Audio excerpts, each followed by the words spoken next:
Donc, c'est avec Quentin Amaudery qu'on va voir tout ça.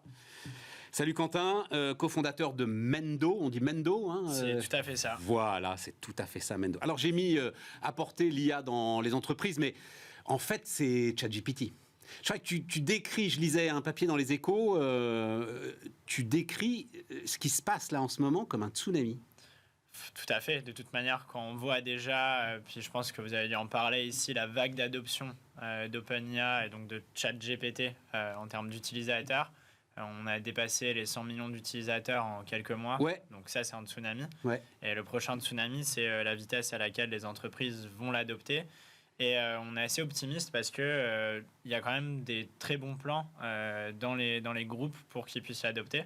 Maintenant, la vraie question est aussi ce sur quoi on est positionné. Puis c'est une question qui est beaucoup plus complexe vu qu'elle est plus irrationnelle. C'est l'humain à l'intérieur de ça. Non mais c'est ça, c'est tout le sujet. Comment on entraîne l'humain. Le premier réflexe quand même, alors c'est très intéressant, je l'ai raconté, j'avais réuni, donc c'était au printemps dernier, certain nombre de chefs d'entreprise, notamment entreprises de taille intermédiaire, et il y avait vraiment deux visions du truc. Il y avait la vision, je vais les laisser jouer avec ça pendant une journée, je vais essayer de trouver un cas d'usage qui... C'est plutôt une bonne méthode. Voilà, et l'autre vision, c'était pas question d'entendre parler de ça. Non, mais pour des bonnes raisons quand même. C'est-à-dire, les gars, faut qu'ils bossent. Ça va être une chute de productivité de malade parce qu'ils vont s'amuser comme des petits fous. Et derrière, est-ce que j'ai vraiment, moi, des cas d'usage là-dessus? Moi, entreprise de taille intermédiaire, j'ai des doutes. Voilà. C'est sûr. Bah, forcément, de toute manière, quand il y a des nouvelles technologies, la première réaction, c'est le pragmatisme. On a tellement fait face à des technos qui allaient révolutionner plein de choses et qui, au final, devenaient des gadgets. Bon, bah...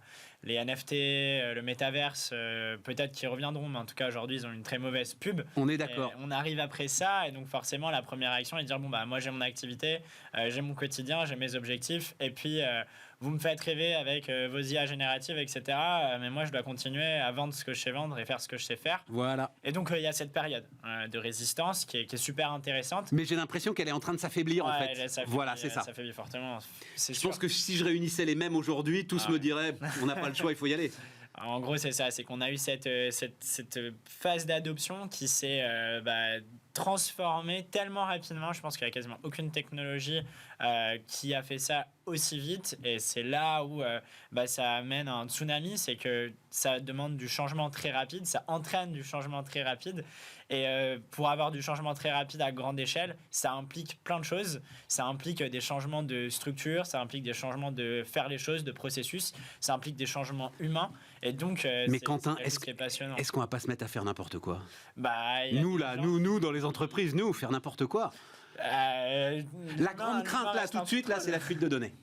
Oui, c'est une crainte qui est, c'est la crainte principale. Après, c'est forcément, il y a des enjeux économiques en face de cette crainte qui sont tellement grands. Mais explique-moi la mécanique de la fuite de données. C'est quoi? C'est à partir du moment où on laisse GPT rentrer dans la boîte, elle va commencer à s'entraîner en fait sur tout ce qu'elle trouve. C'est ça le truc. En quelque sorte, oui. En quelque sorte, oui. Alors aujourd'hui, il y a des possibilités de désactiver le partage de données sur ChatGPT. Donc on sait que cette donnée ne va plus être entraînée sur les modèles d'OpenIA. Mais il y a potentiellement de la data qui va passer dans des serveurs, à la supprimer, etc. Mais pour certaines industries, c'est très touchy. Bon, le secteur bancaire avec lequel on travaille, par exemple, c'est un bon exemple. Les assurances aussi. Mais c'est vrai que, comme je le disais, c'est tellement un grand enjeu en termes monétaires, simplement, que Microsoft, leur objectif, ça va être de répondre à cet enjeu. C'est un enjeu court terme.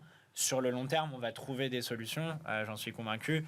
Et Microsoft commence déjà à assurer sur certains outils qu'il y a de la data qui sera totalement supprimée. Et donc, que ces enjeux, ils vont être de moins en moins grands. Il y aura des nouveaux enjeux. Enfin, en fait, ils vont être comparables à ceux qu'on a aujourd'hui dans le cloud. Exactement. C'est ça. Soit vous acceptez, soit vous faites confiance à Microsoft, en gros. Voilà.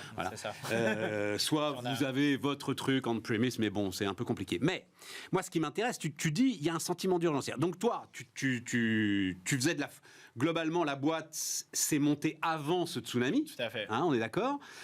Pour faire de l'information, de la formation dans les boîtes sur alors, du code aussi ou non, utilisation des outils. Voilà, utilisation des outils, très très important aujourd'hui.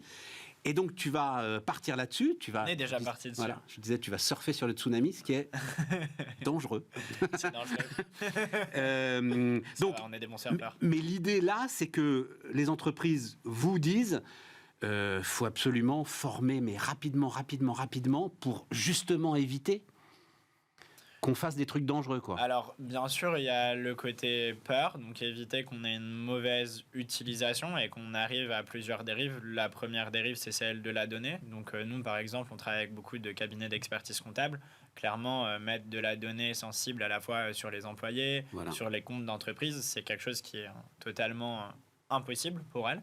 Et du coup, elles savent qu'elles peuvent supprimer l'accès à ChatGPT en interne, mais bon, on sait tous qu'on peut s'envoyer des docs sur nos ordi perso, etc., qu'on peut travailler dessus. Donc, il y a un gros sujet de sensibilisation.